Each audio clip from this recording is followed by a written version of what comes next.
नमस्कार दर्शकों, MKT news 24 news channel में आप सभी का स्वागत है। महाराष्ट्र के मुख्यमंत्री देवेंद्र फडणवीस ने माना कि वादे सिर्फ जुमले होते हैं। पुणे में आयोजित एक जनसभा को संबोधित करते हुए महाराष्ट्र के मुख्यमंत्री ने कहा कि आज मैं महिलाओं को मुफ्त में हवाई यात्रा करवाने का वादा करने वाला था, लेकिन ये सब बातें जुमले होते हैं। आगे उन्होंने कहा कि वादा करने में अपने बाप का क्या जाता है। उनके इस बयान से राजनीतिक गलियारों में चर्चाएं तेज हो गई हैं। ऍक्च्युली आता आज मी अनाउन्स करणार होतो की पुण्यातनं उडणारे जेवढे विमानं आहेत त्या विमानांमध्ये महिलांना तिकीट माफ केलं पाहिजे। अनाउन्स करायला काय लागतं? आपल्या बापाचं काय जातं अनाउन्स करायला?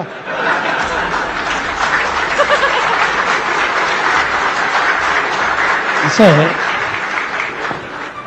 अनेक वेळा बघा, आम्ही राजकीय क्षेत्रातले लोक आहोत, अनेक वेळा निवडणुकीच्या जिंकण्याच्या डेस्परेशनमध्ये ज्यावेळी आम्हाला माहिती असतं की निवडून येता येत नाही, अशा परिस्थितीत आम्ही काही जाहीरनामे काढतो, त्या जाहीरनाम्यांमध्ये काही म्हणतो,